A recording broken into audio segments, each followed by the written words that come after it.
Breath of the Wild's vague environmental storytelling deliberately leaves a lot of the world unexplained, up to the player's own interpretation. I've talked for so many hours about the ruins of Hyrule, the strange characters and creatures of the wild, and there's still so much more to talk about. So, like I've done before, let's run through some Breath of the Wild mini-theories. The Old Man is one of my favourite characters in Breath of the Wild. He's a mysterious guide who teaches Link how to survive in the wilderness with a secret. He's actually the spirit of the late King of Hyrule, who lost his life during the Calamity a century ago. It's clear that this spirit has been living alone on the plateau for some time. He lives in a small cabin in the south, passing the time by cooking, cutting firewood and writing in his journal. Before the Old Man reveals his identity to Link, we can find some subtle clues, like how the music that accompanies him is a sped up version of the Hyrule Castle theme, or how he's usually seen carrying a small metal lantern, just like the lanterns carried by the ghostly Pose. The Old Man can be found in various places across the plateau, including right at the very peak of the frozen Mount Hylia, where he'll provide Link with the warm doublet. Interestingly, the Old Man stands next to a large pile of rocks. It's clearly not a natural formation, it's made up of one large stone placed on its end, surrounded by smaller rocks at the base. I've mentioned before in a much older video that these rocks are referred to in the game's files as FLDOBJ King's Tomb A01. Coupled with a note in creating a champion, which suggests that King Rhoam's grave can be found near the Temple of Time, it's pretty clear that this rock formation is meant to be the King's tombstone, where his physical remains are buried after his death during the Great Calamity. This makes sense, as we know that King Rhoam died while fighting off guardians and monsters, trying to help people get to safety. We don't know exactly where it was that he fell, but a battle definitely took place on the plateau, considering the amount of Guardian shells littered about, meaning it's possible that he died here. Then again, creating a champion suggests that Rhoam was killed in the initial onslaught, before the wave of Guardians flowed out into Greater Hyrule, so it's unclear. Either way, his remains were buried on the plateau, marked by a strange group of stones. Interestingly though, this grave gives us an idea of who buried the king, the Sheikah tribe. Just outside of Kakariko village, we can find a graveyard. It's here that Koco, Dorian's daughter, visits every morning and cries over the loss of her mother, who is presumably buried at this site. The graves themselves are groups of stones, one in particular being a single tall stone standing on end surrounded by smaller rocks, incredibly similar to the king's tombstone. So it's likely that the king was buried on the plateau's Mount Hylia by the Sheikah. But why? Why would they bury the most important figure in Hyrule atop a lonely mountain? Two obvious answers would be, 1. In the chaos of the Calamity they simply buried him wherever they could, or 2. Hyrule Castle, which is the place it would make the most sense to bury the king at, is currently under Ganon's control. The guise of the Old Man was for the sole purpose of guiding Link upon his awakening, to pass on the truth of the destruction of the kingdom. Without the Old Man's aid and advice, the amnesiac Link wouldn't learn the truth of the fall of Hyrule, nor many of the skills crucial to his survival in the wild. Perhaps the king was deliberately buried on the plateau so that his ghost could haunt the area where Link would eventually awaken 100 years later. Sheikah graves allowing ghosts to haunt their burial sites isn't an idea explored by Breath of the Wild, but it was planned during development. In creating a champion, we see concept art for the spirit of a Sheikah woman. It's possible that this was meant to be the ghost of Koco's mother, who was killed by the Yiga tribe and is buried just outside of the village. If this Sheikah woman is able to haunt the area in which she's buried, might this have been the reason that the Sheikah buried the king on the Great Plateau?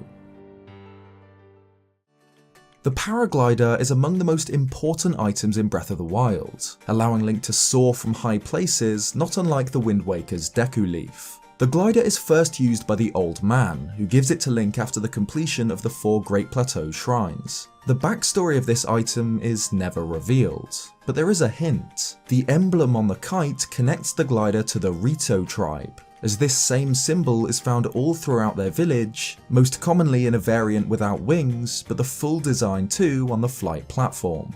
Though the Rito we meet don't seem familiar with the glider. Tabor repeatedly describes the glider as a cloth, rather than recognizing Link's paraglider as something his own people have made. This suggests that it's either not a very commonly produced tool, or that it's older than it seems. Assuming that the glider was made by the Rito, it may have been made in order to give those without wings the ability to fly, as obviously the birdfolk wouldn't have any need for such a tool.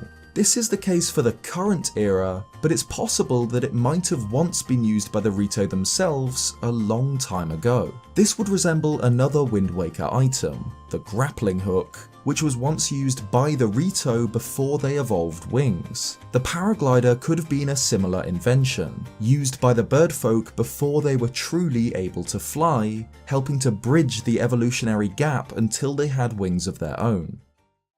The rubber set is an outfit which provides Link with shock resistance. Fittingly, it's earned through side quests and shrines all related to thunder. The body is found in the Thundra Plateau Shrine, the legs in the Song of Storms Shrine, and the helm received after the quest where Link pulls an axe from the lakeside stable that was attracting lightning strikes. The item's descriptions explain that the suit's shock resistance is due to it being crafted with ancient techniques, made out of a marvel known as rubber, technology which no longer exists. The mentions of ancient technology hint towards the suit being a creation of the ancient Sheikah, which is entirely possible, but we can also guess at who this suit was for: the Zora. The rubber helmet is obviously designed to look like a fish, with fins, barbels, and a curved tail at the back, incredibly similar to Zora's domain. Considering the Zora's crippling weakness to electricity, it isn't a stretch at all to assume that the rubber set was made for them, perhaps by the ancient Sheikah, using techniques and materials no longer available in the current age. Lynels are among the most powerful monsters under Ganon's control. Their form is that of a muscular humanoid body on the legs of a giant horse, wearing the face of a horned lion. It's a chimera, an amalgamation of different creatures, and it will smash you into a paste. Lynels are massive, and so thick with muscle that they can carry their gigantic, brutal steel weapons. They're obviously Ganon's minions. They appear in the Hyrule Castle gatehouses as sort of mini-bosses, they explode into malice when defeated and are resurrected by the Blood Moon, but they're notably far more intelligent than any other enemy. Lynels are solitary creatures, and are incredibly territorial. If Link enters one's lands, it'll stare him down. If he continues to stay, or gets any closer, the Lynel will engage, at range with a great bow and elemental arrows, or up close with their savage melee weapons. Their weapons are said to have been made by Lynels themselves, some even using rare metals from Death Mountain. Their compendium entry describes them as having lived in Hyrule since ancient times, possessing intense intelligence, resilience, and strength.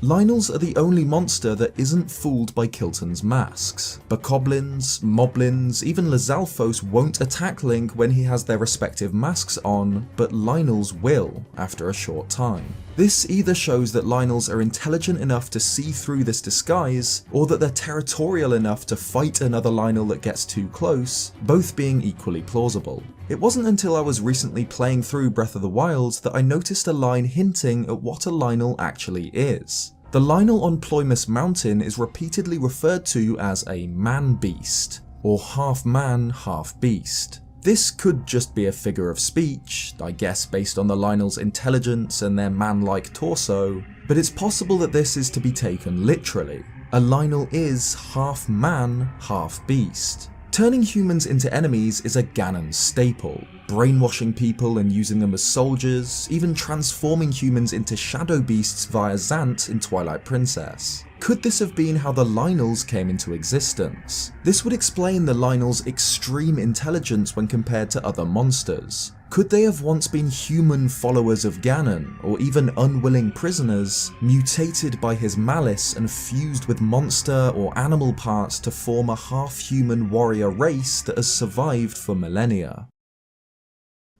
Thanks for watching this video. If you liked it, leave a like or subscribe if you haven't already for more Zelda content. Cheers guys, and I'll see you next time.